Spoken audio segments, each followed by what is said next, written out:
The Last of Us HBO episode 2 aired last night, and honestly, it's perfection. And so yes, I will be going over spoilers for episode 2. So if you have not watched the episode yet, leave the video, go watch the show, and then come back and finish this video. And so yeah guys, I genuinely believe that episode 2 of The Last of Us is perfect, and so far I think this show is perfect. Now I know I didn't get a chance to review episode 1, I was in the process of moving and life was just really busy, and I apologize for that. I wish I could have reviewed it, but my quick thoughts on it, I thought it was perfect. I thought it was a great adaptation of the intro to the first game. Moving on to episode 2, this is the first time that they showed off the clickers, and wow, they literally look just like from the game. And the amount of times that my jaw just hit the floor when I was watching this episode, just not only the clickers, but the wide shots of just the world. There were so many shots from the game, Ellie walking across that bridge, and then Joel asks her about, is this everything you hoped for? And it was just so awesome. And there was, like in episode 1, there are some pretty big deviations from the game.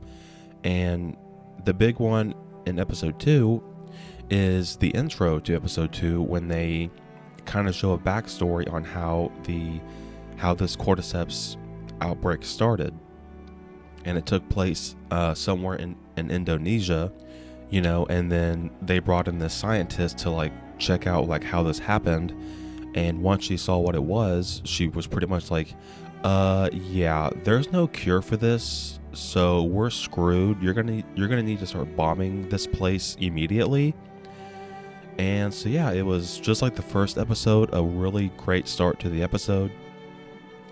And the one big change from the game for this episode is how this virus spreads, because we've known now before this show even aired that the spores were not a part of this show.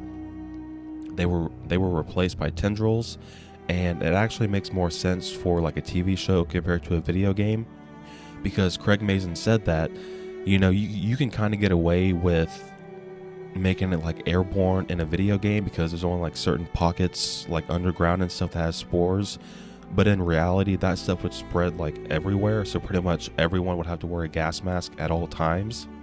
And you know, in a TV show you don't want your actors always having to wear a gas mask, because then you can't really see their performances. So I totally get it, and I feel like it's totally justified why they changed it. And actually what they did, it made it a lot more scarier. So if those tendrils are still alive and you kill, let's say, one infected, or you step on one of those tendrils and it's still alive, you can literally wake up hundreds of infected from like 5 miles away, and they'll immediately know where you are and they will start hunting you down. So I thought that was a very interesting change. It is a massive change, but I feel like it works better for a TV show. And so yeah, I mean, the shots are 10 out of 10, the acting 10 out of 10, the music, oh my god, it's so good. And they actually use a song from The Last of Us Part 2 at the end of this episode. And one thing I will say, I don't know if this is a popular opinion or not, but after watching episode 2, I genuinely think that I prefer Tess from this show compared to the game, mainly because we get a lot more time with Tess in the TV show. And I think that Anna Torv gives off a fantastic performance. And honestly, her death in the TV show is a lot sadder, in my opinion, than the game. I mean, obviously she still gets bit on the neck, but just the way she dies in the show, like she pretty much blows herself up instead of, you know, getting shot and killed by Fedra. Because actually after this episode dropped, each week HBO is releasing a podcast with Craig, Neil, and Troy Baker, and they talk about spoilers. And one reason why they changed it from Fedra attacking the Capitol and killing Tess and changing it to the infected is pretty much because it wouldn't really make sense for Fedra to be out that far just for a couple people. So Joel kills one of the infected inside that building, but the tendril things is still alive. And it's a callback to earlier on in the episode when they're overlooking the street and there's hundreds of infected, and Tess explains like, oh, if you kill one, you could potentially alert several from miles away. And that comes back full circle to the end of the episode, because when Joel kills that one infected, it sends all those from earlier in the show right to the Capitol building. And so Tess just pours gasoline all over the ground, throws grenades on the ground.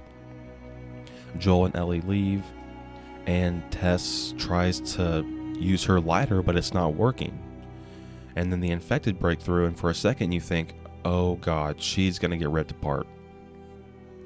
But no, what happens, because she's already infected, one of the infected stops running and turns and looks at her. And that infected can tell that she's infected as well. And so Tess pretty much gives up, and she just stands there and looks at it. And the infected slowly walks up to her, and the little fungal things out of his mouth, he pretty much goes up and kisses her, which is kind of a weird, creepy, yet beautiful moment, because, this show is doing a really good job of showing, even though it's terrifying, this fungal outbreak, it's also showing the beauty of it, because in the first episode with that granny, Joel's next door neighbor that gets infected, she's in a wheelchair and she can't walk. But when she gets infected, it pretty much cures all of her physical disabilities, except the one thing now it has control of is her mind. Well, in episode 2, it just shows the beauty that the only purpose of this fungus is to spread. And Neil and Troy and Craig talked about that in the podcast spoiler of episode 2. And I just thought it was extremely interesting. And also, this was the directing debut for Neil Druckmann, and I thought he did a fantastic job. And so yeah, overall, this episode for me is a 10 out of 10. Just like episode 1, I am very, very excited for episode 3, because that's when we're going to be getting the backstory of Bill and Frank. And so yeah, guys, I am extremely satisfied with episode 2. I love the way it turned out. And so yeah, guys, down below, let me know your thoughts on The Last of Us episode 2. Thank you guys so much for watching this video. I really appreciate it. If you enjoyed it or find it informative, drop it a like, and hit the subscribe button by turning on the post notification bell so you don't miss my next upload.